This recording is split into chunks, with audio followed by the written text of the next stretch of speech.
The Vrike Dominion arrived without warning. Black ships like spears piercing the red sky of New Carthage. The human colony was young, barely 50 years old, built on blood and perseverance. Its domed cities shimmering against the desert sun. The Vrek did not come to negotiate. They came to conquer. Their warlord, Lord Jatul, broadcast his decree across every frequency. His voice rasped like knives against glass. You have grown bold, apes of Earth. Too many stars. Too many worlds. You expand without permission. We correct this imbalance. Their weapons struck like thunder. Orbital bombardments turned oceans into boiling clouds. Settlements disintegrated beneath cascades of plasma fire. The screams of millions never reached Earth. Only static. New Carthage died in a single rotation. The Vrek landed afterward, walking through the ashes. They gathered what remained. The survivors. Mostly children huddled beneath collapsed shelters or buried in bunkers. Jatul ordered them taken alive. Let them see mercy from their betters, he sneered. Let them tell their homeworld what becomes of defiance. His officers laughed, recording their cruelty. They paraded the children, starved, trembling, wrapped in soot, through ruined streets. One Vrek commander held a small boy up by the collar before the holocams and hissed, "See how fragile the human seed truly is." That broadcast traveled across trade relays, into the network of 100 species. To the Vrek, it was triumph. To the rest of the galaxy, it was a warning. But to Earth, it was a promise. The arrogance of conquerors' weeks passed. The Dominion celebrated its victory with grand ceremonies across its worlds. In the citadel city of Korvak, beneath banners woven from the skins of their slain enemies, Jatul declared, "Humanity is finished. Their colonies will crumble as New Carthage has. They are soft, civilized. They do not understand war." The galaxy's neutral races nodded quietly, unwilling to interfere. Humanity had always seemed young and idealistic. Explorers, traders, diplomats. They were new to the stars. Still clinging to ideas of morality, restraint, and law, the Vryak believed those ideals made them weak. Their commanders mocked the intercepted transmissions from Earth. Messages filled with mourning, condolences, and sorrow. No mobilization, no counterattack, just grief. "They cry," one officer said, lounging in orbit above New Carthage's corpse. "They cry instead of fight. The apes are broken." So they released more footage, their troops laughing as they taught human children obedience. It was meant to humiliate, to demonstrate dominion. The hollows were filled with sneers, jokes, and cruelty. The Vrek forgot something fundamental about humanity. They forgot that humans have always buried their dead in silence, before they dig up their weapons. The quiet. Before the storm on Earth, the governments did not speak for weeks. Not a single broadcast, not a single response. Diplomats went silent. Fleets went dark. The Galactic Council assumed humanity was paralyzed by fear, licking its wounds. But something strange happened across human space. Shipyards that had been idle for decades began working nonstop. Convoys vanished from trade routes. Civilian vessels stopped answering pings. The massive Martian foundries, normally lit with the soft blue of research reactors, glowed red. Then came the silence. Human colonies, research stations, mining outposts, all of them went dark. Their transponders cutting off simultaneously across 50 light-years. The galactic networks called it the blackout. The Vrek laughed. "They hide in their caves. Let them. We will burn each one in turn." But when Vrek scouts entered the Sol frontier, they found empty systems, stripped of stations, planets barren of satellites, orbital routes cleared. It was as if humanity had vanished. In the darkness of their command ships, the Vrek officers felt something they had not felt in centuries: unease. And then, the silence broke. A single human transmission appeared on every frequency simultaneously. A voice cold, even, and utterly calm. "This is the Terran Directorate of Defense. Your acts have been catalogued, your species identified, your worlds located. The time of mourning is over. Now you will see our children. 4. The coming of the Steel Tide. The first sign of humanity's retaliation was the disappearance of the Vrek 7th Fleet. They had been stationed near the border world of Urkan, a fortress system with a garrison of 60,000 and 6 planetary defense platforms. Their final transmission was a burst of static and a single word: run. When reinforcements arrived, there was nothing left. Not wreckage, not debris, not even orbital dust. Every trace of the fleet had been atomized. Then came the sightings, massive vessels emerging from FTL transit, larger than any known warship, angular and dark as obsidian. They did not broadcast identification, nor respond to hails. Their hulls bore only one mark, the stylized insignia of a clenched human fist. Each was named for a child of New Carthage. Harlan's Promise, Aya's Revenge, Juno's Wrath, human dreadnoughts, the Titans of Sol. When they entered a system, comms went dead. When they fired, stars dimmed.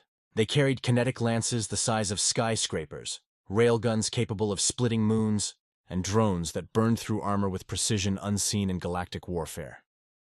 The Vryak called them ghost ships, because no one survived contact long enough to confirm what they were. Within a month, 6 Vryak sectors went dark. The fall of Korvac Jatul watched from his throne as report after report arrived. Systems gone silent, fleets destroyed. He dismissed them at first. Surely these were raiders, mercenaries, isolated acts of vengeance. But then the transmissions began to include footage. Horrific, undeniable footage. Cities consumed by orbital firestorms. Fortresses breached by drop pods carrying soldiers in black armor. Their visors glowing with pale light. They did not take prisoners. They moved with mechanical precision, their weapons singing with plasma arcs. The Vrak called them Children of Earth. They weren't soldiers in the traditional sense. They were augmented humans, bred from every surviving orphan of New Carthage, genetically enhanced, trained from birth in artificial gravity chambers, their entire existence shaped by vengeance. For years, Earth had hidden them beneath the guise of refugee, rehabilitation.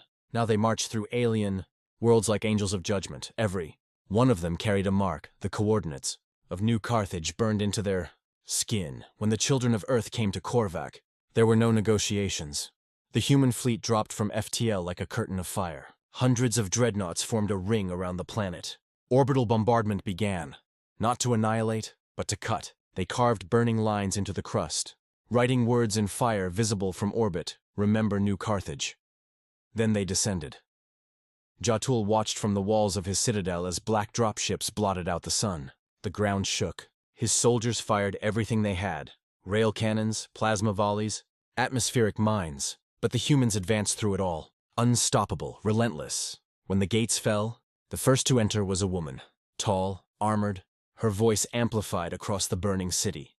"You paraded our children through your streets," she said. "Now see what they have become." Behind her, thousands of the children advanced. The Vryak army broke in minutes. The fire that consumed an empire, humanity's vengeance, was not a war. It was an extinction-level event wrapped in discipline. They did not bomb civilians. They targeted infrastructure, leadership, and shipyards with surgical precision. But the psychological effect was worse than genocide. Entire Vryak colonies surrendered upon detecting human signals. Fleets self-destructed rather than engage. Governors begged for mercy that never came. Each planet received the same transmission before orbital strike. "This is for the children of New Carthage." And then came fire. From orbit, human ships released tungsten rods that hit with the force of meteors. Seas boiled, atmospheres ignited, planets bled magma like open wounds. The galaxy watched in silence. Species that had mocked humanity now deleted records of their laughter. Empires that had once treated Earth as a naive upstart now purged their archives, desperate to erase any insult that might be remembered. In 3 months, the Vryak dominion ceased to exist. Their homeworld became a cinder, left uninhabitable, its atmosphere a swirl of radioactive ash. In the ruins of Jatul's citadel, the last surviving Vryak commander found a single object, a small, scorched teddy bear. It had been placed deliberately. Attached was a message in human script. "We remember our children. Do you?" 7th. The silence that followed. When the war ended, Earth said nothing. Their fleets returned to the Sol system, and the channels that once carried vengeance went dark again. The human delegation reappeared on the Galactic Council a month later. The ambassador spoke calmly, without anger, without triumph. "Humanity asks no reparations, no territory, no acknowledgement. We only ask this, never again." No one dared answer. The entire chamber sat in silence. Even the Vryak refugees, those few who had survived by hiding in deep space, could not meet her eyes. One counselor whispered, later, that he had seen something in the humans that terrified him more than any weapon: restraint. Because if this was what they unleashed for the death of one colony, what would they do for Earth itself? Fate, the lesson etched in star centuries later. Navigators still avoid the scorched systems of the old Vryak dominion. The radiation storms there sing like voices, distorted, echoing, human. Legends. In the dark centuries later, the story of the Terran retaliation became legend. The newer civilizations called it the Silent War, a campaign so swift and complete that even the historians could not track its beginning or end. Some said humanity built weapons that defied physics, suns that could be caged and unleashed. Others whispered that they had allied with something older, darker, that the void itself fought beside them. But those who had seen it knew the truth. It wasn't magic. It was memory. Humans remembered Halcyon Prime. They remembered the arrogance of invaders who thought themselves gods. They remembered every cry, every burning city, every name carved into the steel of their ships, and when the time came, they answered. Not with rage, but with justice. Cold, unyielding, final, aftermath in the ruins of the Dominion's once great capital. A small automated beacon still blinks. The last functioning device in a dead empire. It transmits a single phrase, endlessly repeating across the void. This is what becomes of those who seek victory over Earth. Every few decades, an explorer stumbles across it. Most turn back immediately, engines burning with quiet panic. None ever approach Sol afterward, because somewhere in the depths of space, the humans still wait. Not in anger, not in fear, in silence. And silence, the galaxy learned, is never peace when it comes from Earth. For the invaders had wanted victory, and found only their defeat.